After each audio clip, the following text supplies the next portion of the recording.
La cloche, qui appelait les spectateurs au spectacle, retentit pour la première fois le dimanche 20 novembre 1892 lors de l'inauguration du Grand Théâtre municipal de Moissac.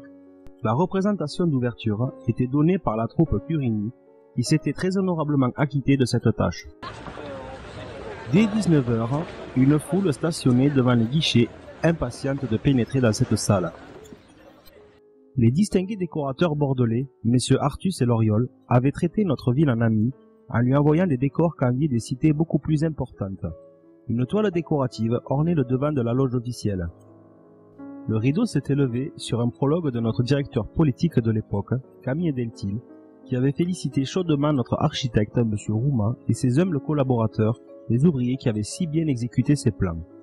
Ce petit bijou avait coûté à l'époque 7 737 francs.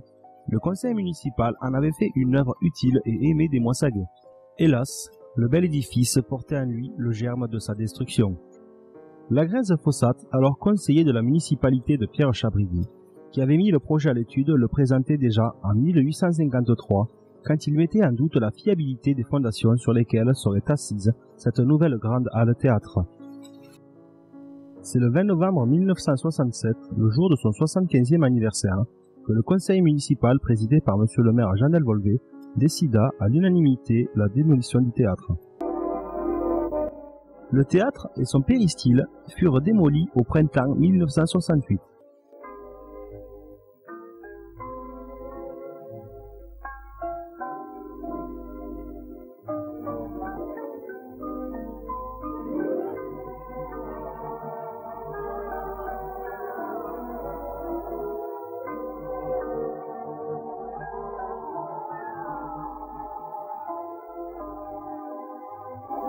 Toutefois, sa vétusté représentait un danger réel, et nos édiles prirent la sage décision de le démolir.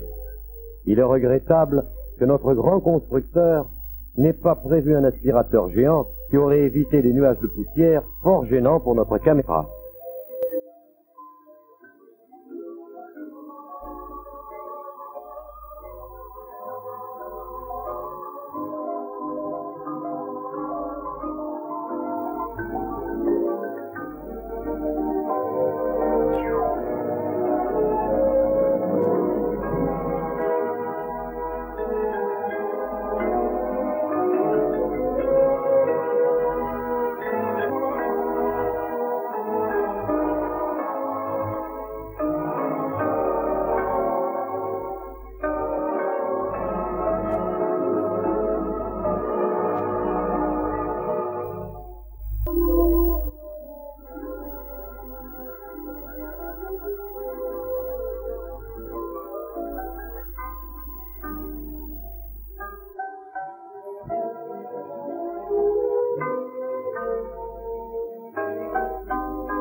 Mais le sourire reste en pensant à l'élargissement de la place des Récollets, qui deviendra bientôt une des plus belles places du département. L'intérieur de ce qui fut autrefois un joli petit théâtre à l'italienne, avec son parterre, ses loges, ses 3 galeries semi-circulaires et ses inoubliables souvenirs,